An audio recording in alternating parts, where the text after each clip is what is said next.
Okay, magandang araw po sa lahat na nanonood ngayon dito po sa ating channel, Mr. Latigo TV.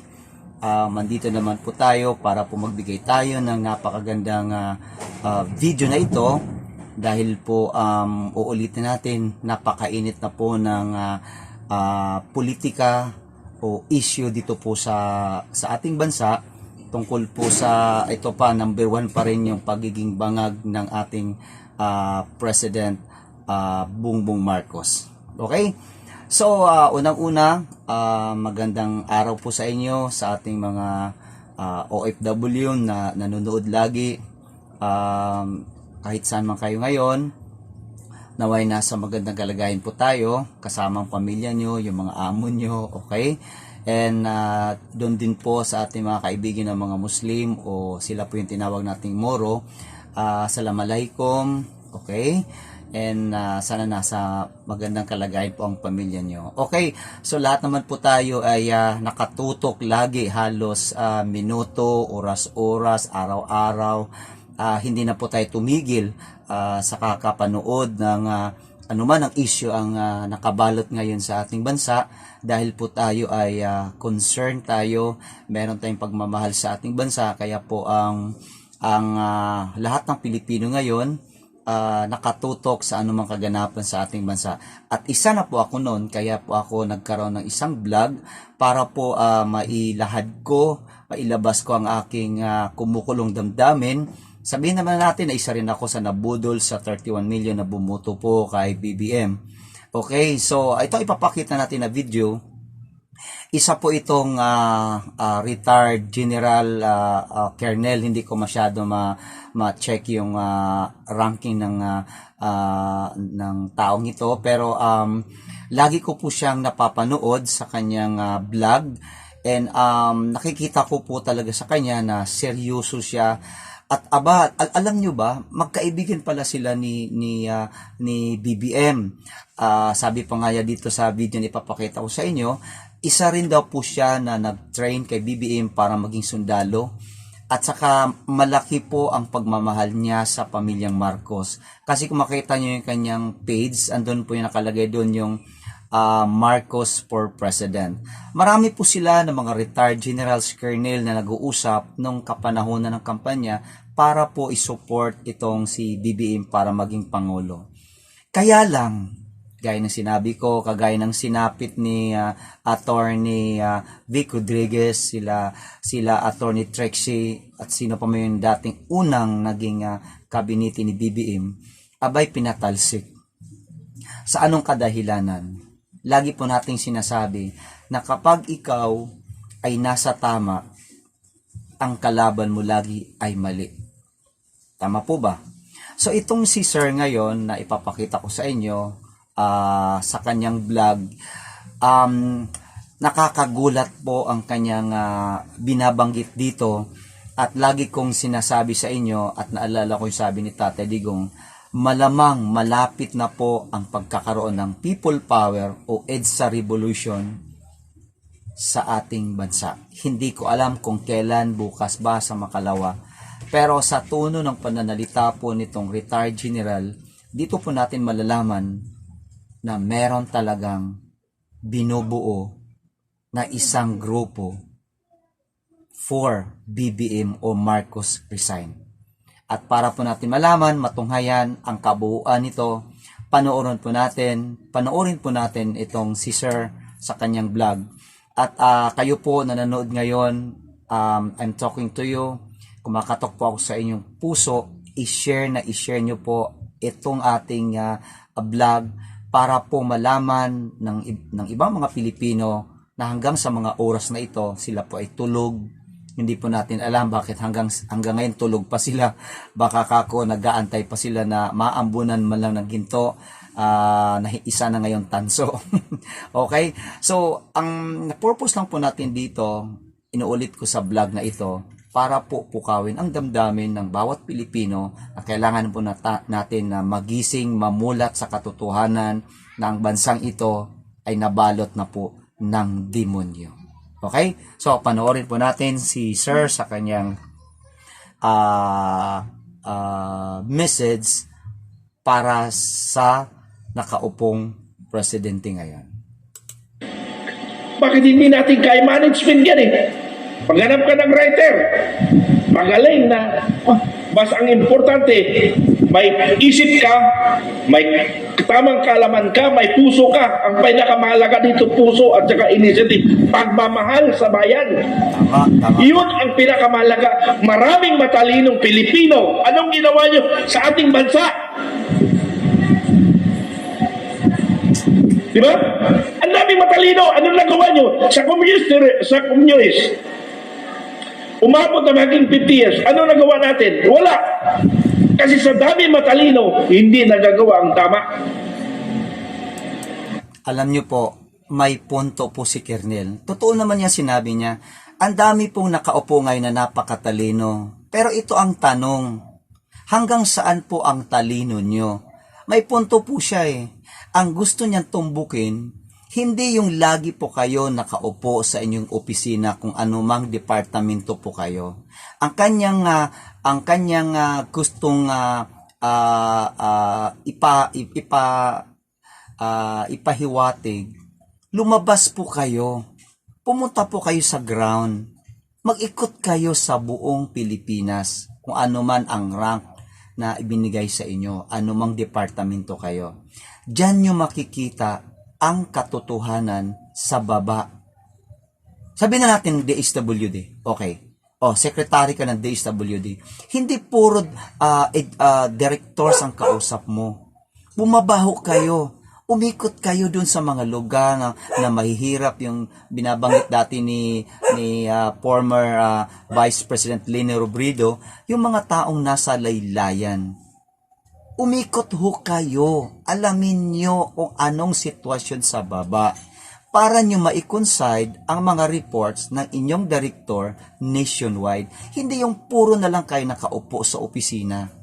Napakalaking question niya yun yan. Kaya ang mga military ngayon, ang generals, ay nag-aalboroto at ito ay mapupunta sa tinatawag nating people power. Patuloy po tayo. Pero hindi ko sinasabi sa IAP lang ito. The whole government. Si Dr. Badoy and Ka Eric, yun ang hinahanap ko noong pa man nang nasa aktive ako. Sana may lilitaw na nasa national government marunong magsalita in national para sirain ang Communist Party of the Philippines. Tingnan mo, dahil sa dalawa, humina ang national level of communist propaganda. Di ba? Nasira. Dito sa lower ground, armed forces na ang bahala sa propaganda. Mamaya i-discuss ko yan kung paano yan. Because I had concept yan in the lower ground in AFP. With the witness yan, meron akong ginawa niyan na concept sa AFP. That is area clearing in, actually, tawag ko dyan, total municipal clearing. Mamaya ko i-discuss yan. Kasi ang problema dyan sa communist, dalawa. The national government and within the armed forces, may nakita akong kahinaan dyan. Tama. But yung kahinaan yan, ipapaliwanag ko in details doon mismo direct to the AFP. At marami kong paliwanag na yan. At yan ang sinabi ko sa loob ng armed forces sa J3 nung operate noong 2006. Kung hindi ako nagkakamali, si General Ocho Torina ang napatawag nito with Colonel Baladan. Ako ang nag-present yan. We have 9 presentor. One is the whole division except first division, and to include the special forces. And my concept was selected to use as our basis to formulate the concept. Tapos sabihin nyo, hindi ko kaya. Ha? Paano? Kaya nga, I will challenge commanders on the brigade level down. Kung sasabihin yung wala akong kakayahan, hindi ako makapag-isip ng ganong konsepto kung wala akong kakayahan. Tama. Mayroon pa nga akong formulated concept sa Reserve Command na kung saan in our time CDC ako and ex of the 4th RCDG, paramihan kami ng reservists, paramihan kami ng training. Ang kalaban ko lang doon si Colonel Passion nung naging G9PA na siya ang Commander Region 9. Na-mention talaga Siya lang yung Colonel nakita ko Passion. during nung ipinulaot ako sa area, marami kasing nainggit, dinala ko sa G3. Tama, tama. Nakita ko kung sino ang mga kakompetensya ko noong that time. Dumakas ang Region 4A on the special training. Dito nga lang sa Antipulo, 3. That is my initiative.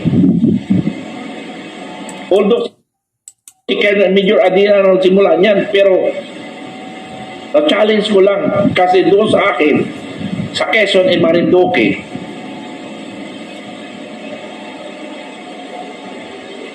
ginawa ko. Di Marinduque, sabi ko nga, the ARISCOM unit can defend the Marinduque without tactical unit. Saka ko na edited si paliwanag yan. And dito sa Quezon Province, gagawin ko yan to support the tactical unit. Support hindi dependent. Support the tactical unit on intelligence and GMO. Okay. So, tuloy natin para at least malaman natin ano pa yung sinasabi niya ngayon. Kasi nga nag-uusap itong mga retired generals tungkol dito sa administration ni BBM at talagang nabanggit niya na kailangan na daw tapusin itong pamumuno ni BBM. Okay? O ito po. Panoorin pa natin. Doon ang gusto niya. Kasi para money back, First Lady. Diba? Yan ang gusto mo mangyari. Sige, kasuhan niya ako. May mga witnesses ako dyan. Kasuhan niya ako. Bawat position. Ulitin ko yan Ulitin Masaya natin. nga ako. Makulong ako eh.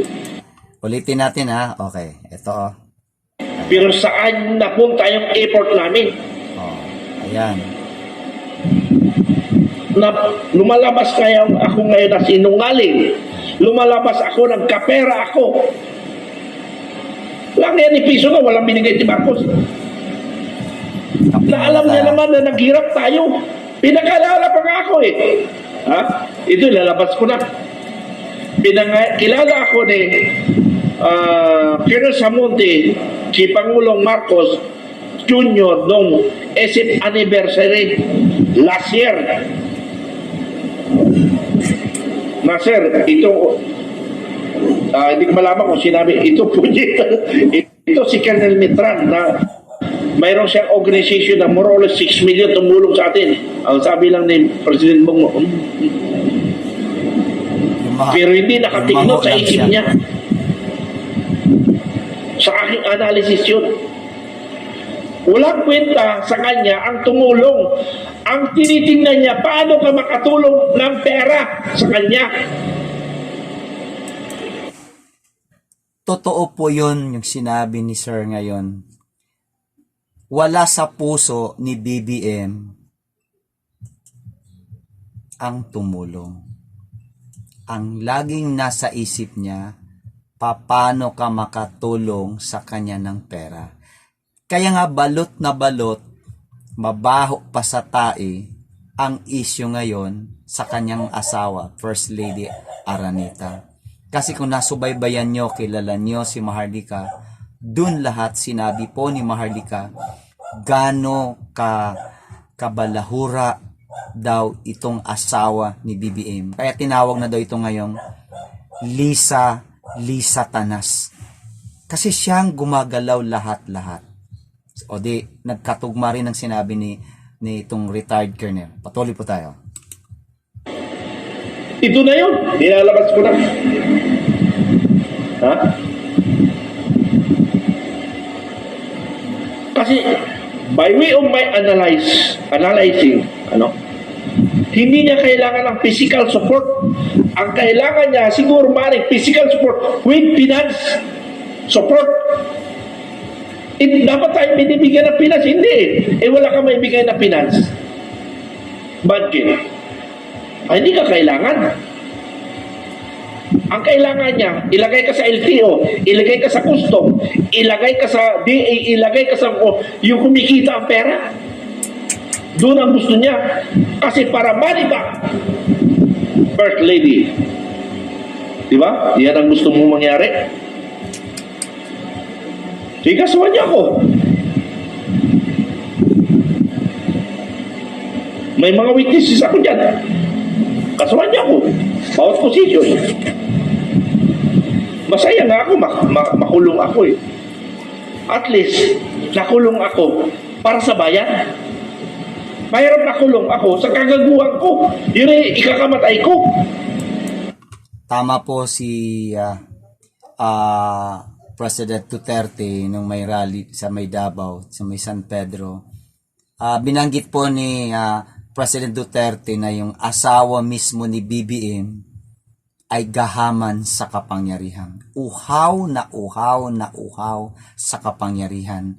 Kaya ang daming mga issue na lumalabas na itong asawa ni BBM na si Lisa, hawak lahat ang departamento. Pati nga dito sa may itong PCSO.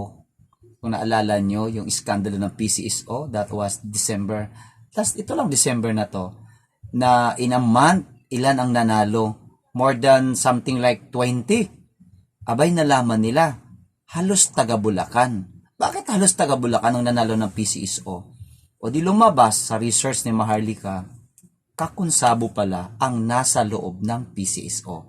The question, sino po ang chairman ng PCSO? Di ba po si Robles? Who appoint Robles? Si Lisa Araneta. Kaya ang corruption ngayon sa ating bansa, rampant. Kaya sabi ng mga Pilipino ngayon, etong maisog DDS, this administration talagang nakakasuka. Sukang-suka na ang mga Pilipino. Patuloy po tayo. Pero kung nakulong ako para sa bayan, hindi ako natatakot.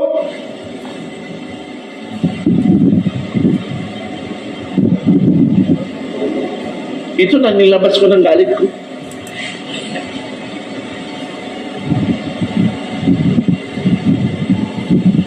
Bakit? Ha? Bakit ko ginawa yan? Bakit ko nilabas ko tahimik? Kasi tinitingnan ko na obserban ko, wala namang nangyayari. Tama. Teka, paratang download. Okay, ulit tayo. Okay. O, tuloy tayo. Tayo magkaisa na tayo. Tapusin na yung administrasyon na yan. Kayong Pilipino, kayo ang dapat lumabas dito. Narito lang kami, sumuporta ang MUP sa gusto nyo mangyari. Kasi tinitingnan ko, lahat binayaran eh. Lahat gusto kilot pera.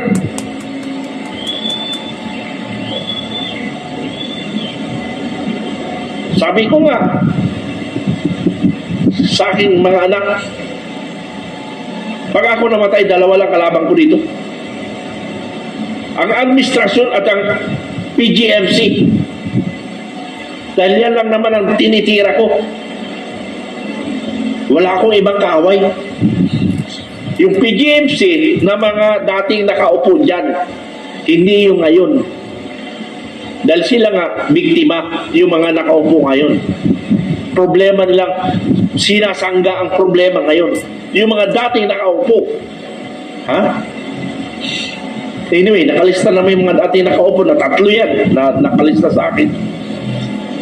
Yung isa, yung pinasinundan nito ni Lupina, wala, hindi yan, wala yan. Yung 2 na sinundan, ito yung mga gumawa ng drama.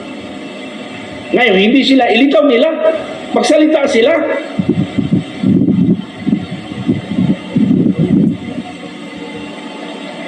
Alam ko naman, hindi kaya ng PGMC alone. Maraming mga involved dito na mga nasa labas ng EFP.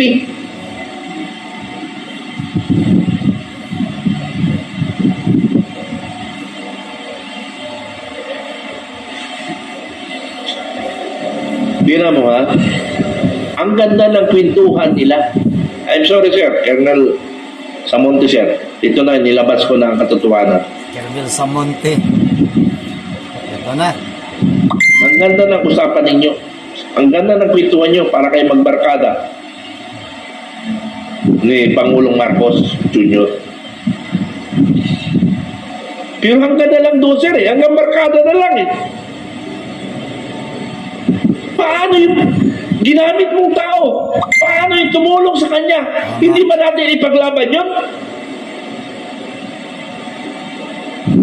Hindi ba natin ipaglaban yun?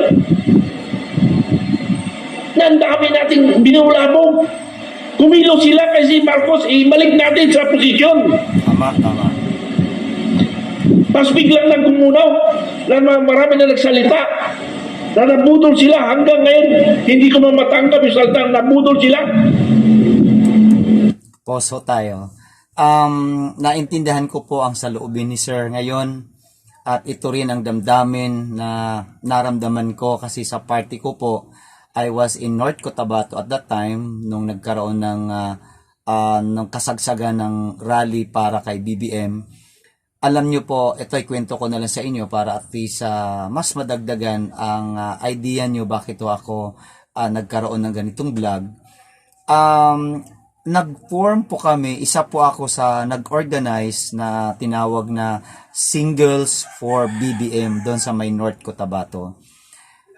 Alam nyo sa totoo, hindi po ako kilala ni BBM, hindi po ako kilala ni BP Sara. Pero dahil galing sa puso ko na gusto kong tumulong kasi para sa akin, ang pagkapanalo ni BBM para po sa akin ay isang tagumpay. Tagumpay na ang Pilipinas, ang mga Pilipino ay umpisa na pong guminhawa. Dahil dun sa promise nga niya na pababain ho ang bigas to 20 pesos. Pero hindi na ako na-expect noon. Alam nyo po, nung kasagsagan ng rally, gumastos ho ako.